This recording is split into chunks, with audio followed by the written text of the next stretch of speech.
आज बहुत चिंताजनक खबर थी कि हिंदुस्तान की जीडीपी ग्रोथ बहुत गिरने वाली है। माइनस में चली जाएगी, -23.9% हो जाएगी। ये चिंता का विषय तो है, लेकिन इससे भी ज़्यादा चिंता इस बात की है कि सरकार इस चीज़ को स्वीकारना नहीं चाहती है, क्योंकि ये एक दिन में नहीं हुआ है। स्टडी आफ्टर स्टडी आ रही हैं, सर्वेज हो रहे हैं, मालिकों की ऑर्गेनाइजेशंस के भी हो रहे हैं, इंडिपेंडेंट ऑर्गेनाइजेशंस के भी हो रहे हैं, दुनिया भर से खबर आ रही है।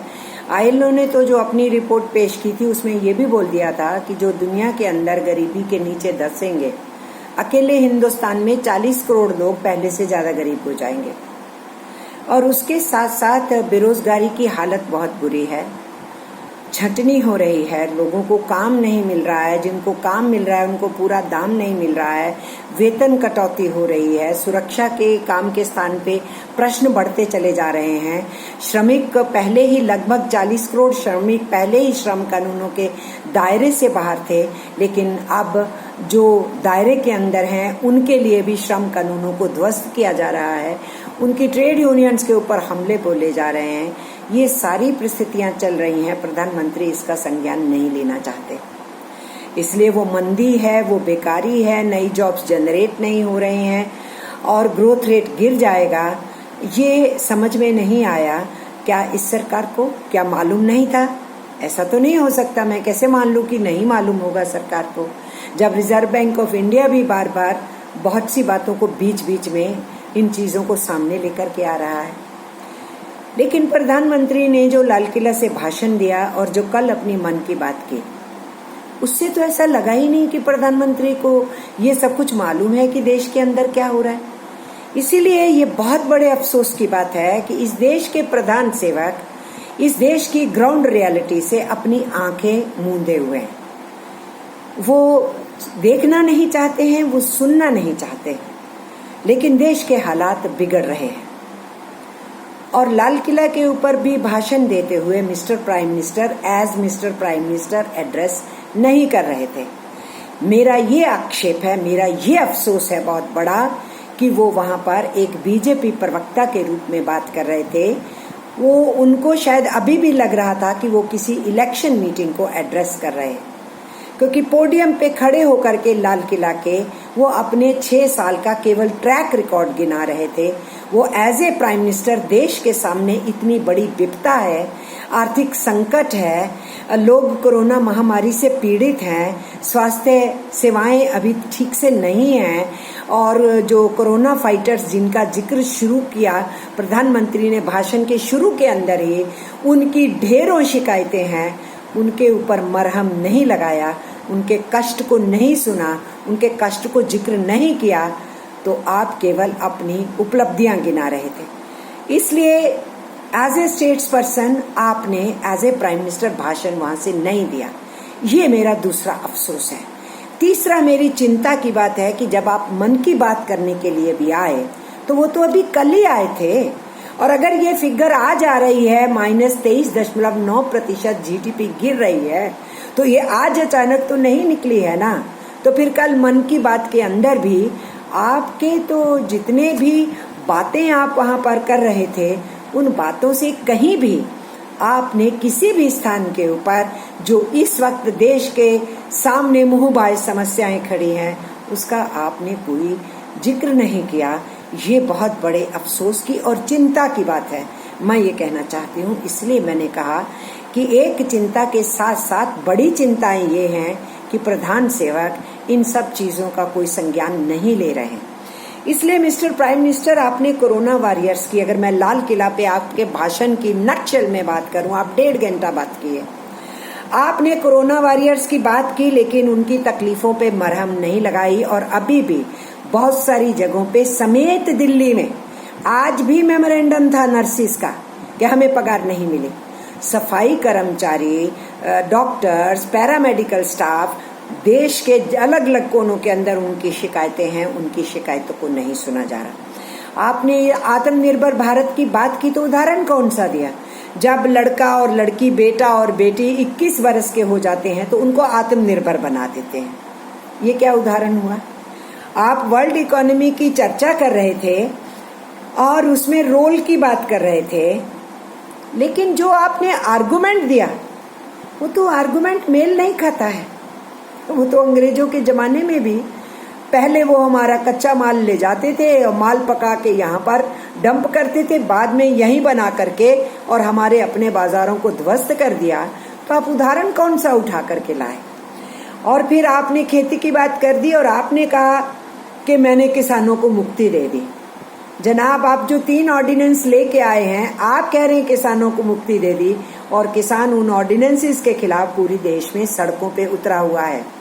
इसी भारत छोड़ो दिवस के दिन, जिस दिन ट्रेड यूनियन आंदोलन में थी, उस दिन किसान भी इन ऑर्डिनेंसेस का विरोध करने के लिए सड़कों पर थे, और आप उसके 6 दिन बाद भाषण दे रहे थे।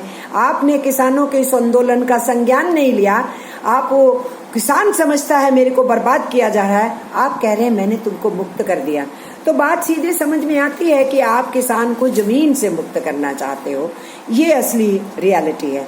फिर आपने कहा कि स्टील में कौशल्य है। आप तारीफ कर रहे थे कि हम स्टील का उत्पादन करते हैं, तो फिर स्टील के अपने जो नवरत्नों के बीच में हमारे उद्योग हैं, उनका निजीकरण का रास्ता क्यों अपना रहे हैं आप? आपकी कथनी और करनी में जमीन आसमान का फर्क है। फिर आपने फिर से गिना दिया लोकल पर वोकल, फिर जनधन की बात कर दी, 1 नेशन 1 कार्ड, 1 नेशन 1 ग्रिड, वो सारी चर्चाएं आपने कर दी। तो इलेक्शन स्पीच थी, मैं ये कहूंगी। आप अपना सिर्फ जो है ट्रैक रिकॉर्ड पेश कर रहे थे 6 साल का। और आपने इंसॉल्वेंसी एक्ट की तारीफ की। इंसॉल्वेंसी एक्ट क्या है देशवासियों, आप ये समझ लीजिए।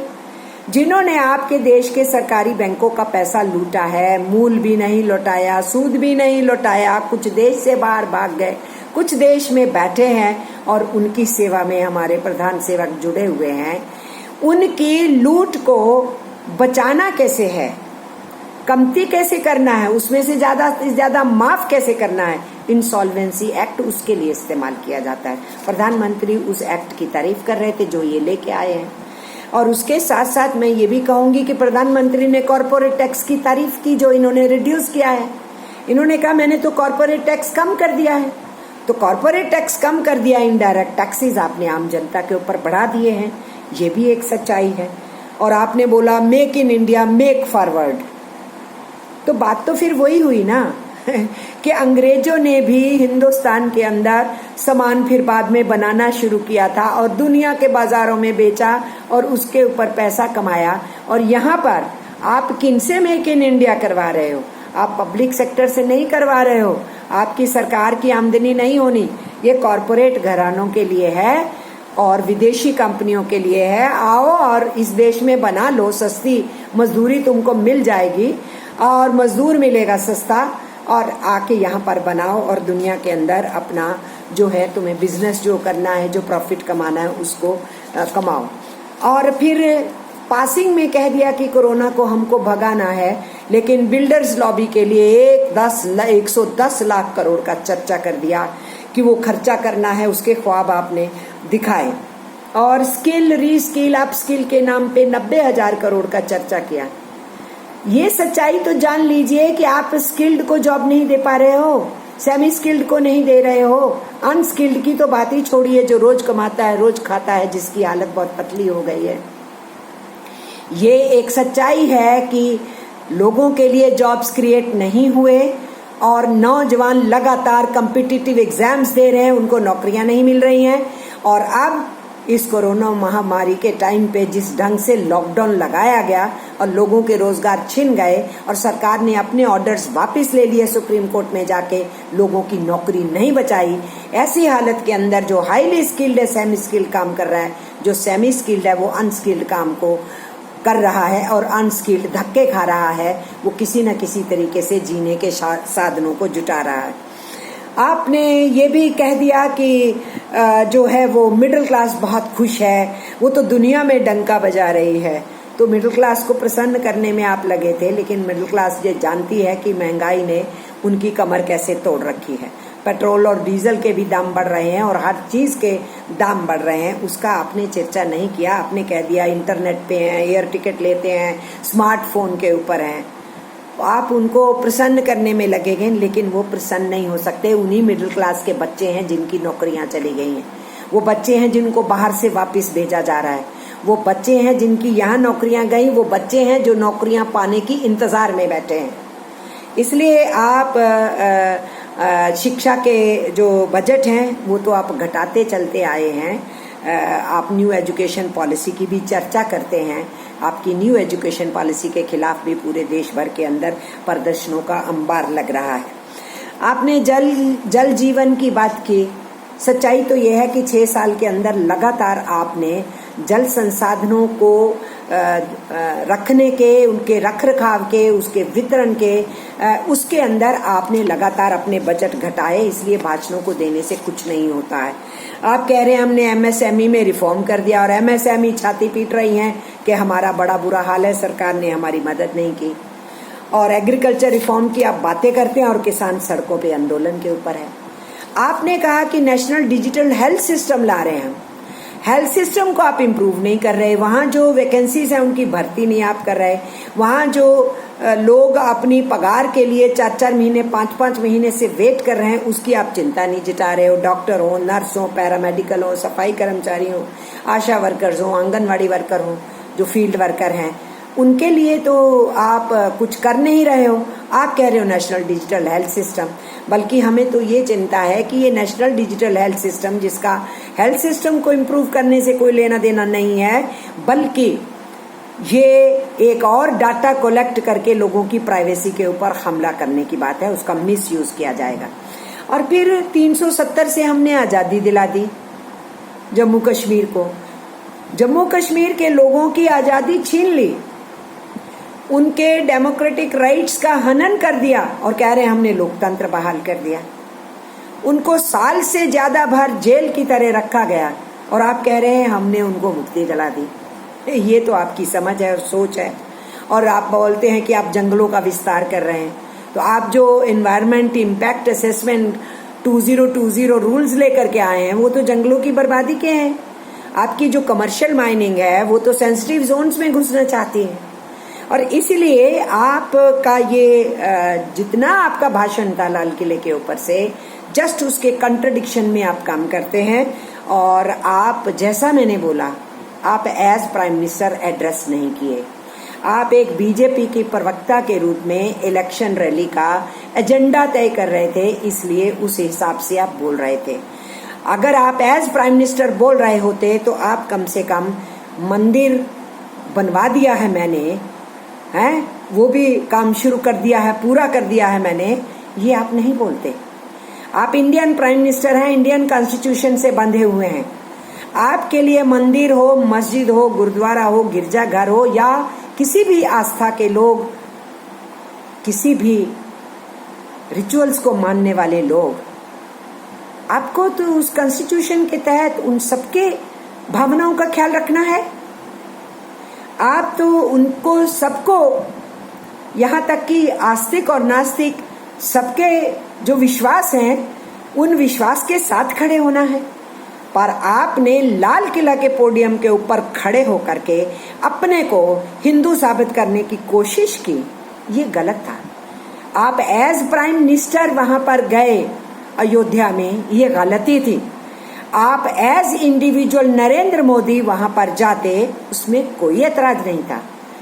वो तो आप कर आए, फिर आप लाल किला पे ऊपर खड़े होकर के देश को संबोधन दे रहे हैं, तो आप एज प्राइम मिनिस्टर नहीं बोले, आप एज एन इंडिविजुअल बोले, आप एज बीजेपी लीडर बोले।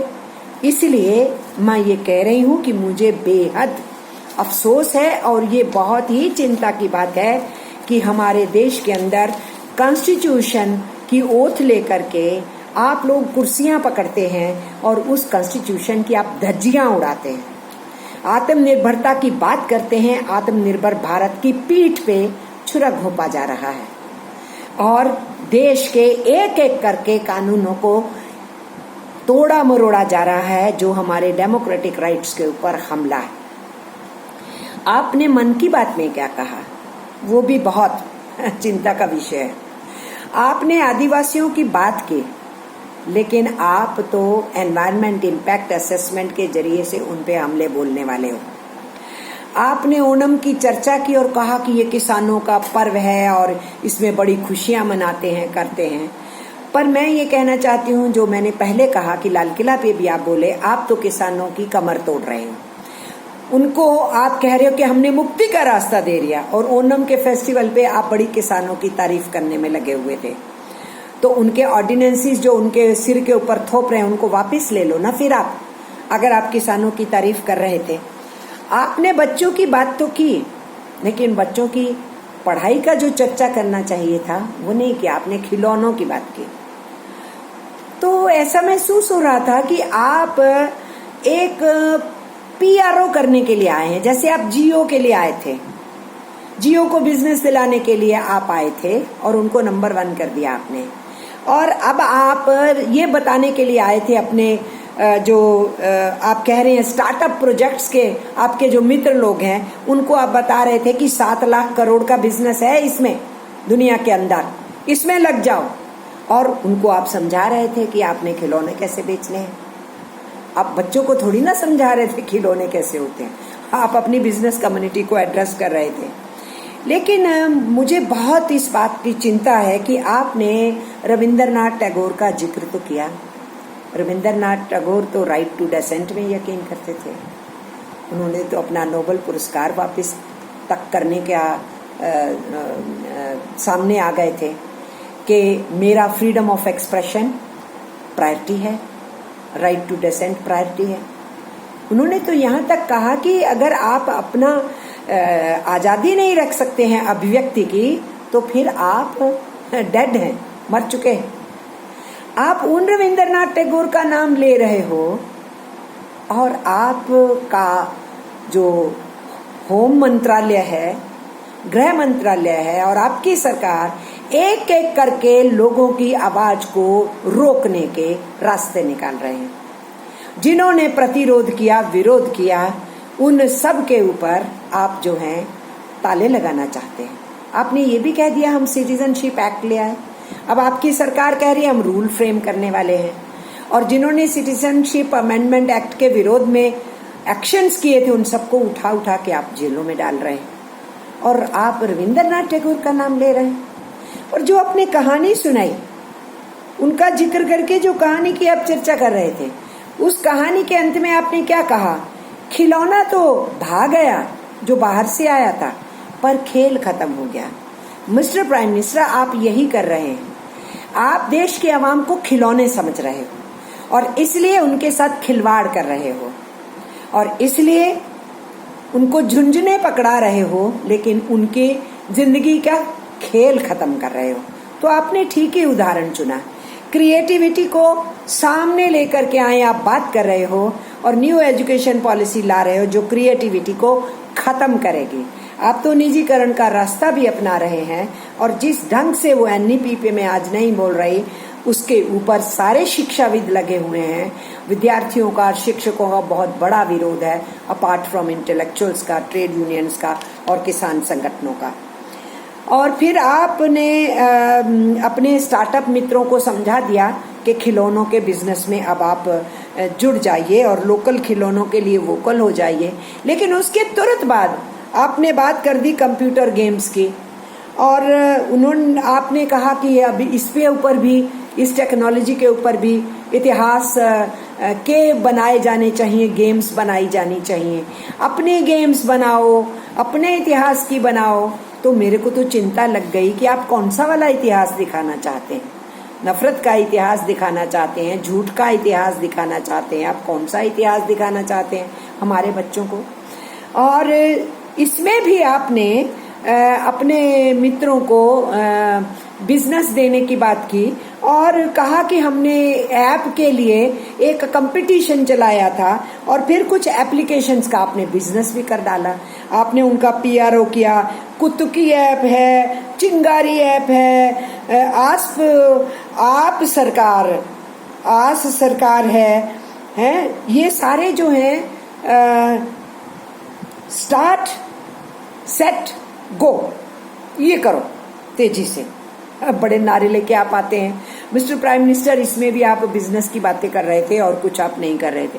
असहयोग आंदोलन का चर्चा किया आपने और आपने कहा ये आत्मसम्मान का था आंदोलन, आत्मशक्ति के बोध कराने का था।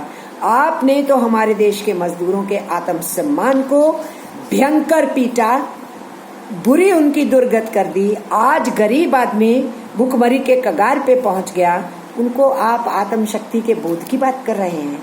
आपने तो उनकी आत्मशक्ति को तोड़ा है, ये मैं आपसे कहना चाहती हूँ। और ये हम अच्छे तरीके से जानते हैं। आप कह रहे हैं कि करो, ये गेम्स बनाओ, इंटरनेट करो, स्टडी करो। आप क्या अनभिज्ञ हैं इस बात से कि इस देश के अंदर 35% से ज्यादा लोग इंटरनेट पे नहीं हैं? तो आप किन की बात कर रहे हैं, किनके वास्ते आप चर्चा कर रहे हैं, ये भी मैं कहना चाहूंगी। और तो और आपने कह दिया सितंबर का महीना न्यूट्रिशन का महीना मनाया जाएगा, ये भी आपने मन की बात में कहा।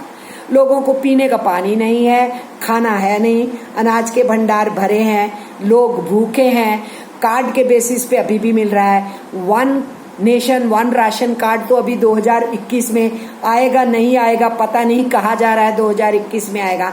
तब तक लोग क्या करें? आपका ये वाला महीना मना ले जिसमें आप कह रहे हो कि न्यूट्रिशन का है, विटामिन और प्रोटीन और आयरन का आप जिक्र कर रहे थे, वहां पर कहानियां गढ़ रहे थे आप, और लोग भूखमरी के शिकार हो रहे हैं। आप जन भागीदारी की बात कर रहे हैं और जनता की आप बात नहीं सुनते हैं। आप पोषण अभियान की बात कर रहे हैं और लोगों को निवाला नहीं है कि वो सर्वाइवल की स्ट्रैटेजी को किसी तरीके से अपनी स्ट्रैटेजीज ढूंढ रहे हैं कि हम जिंदा कैसे रहें।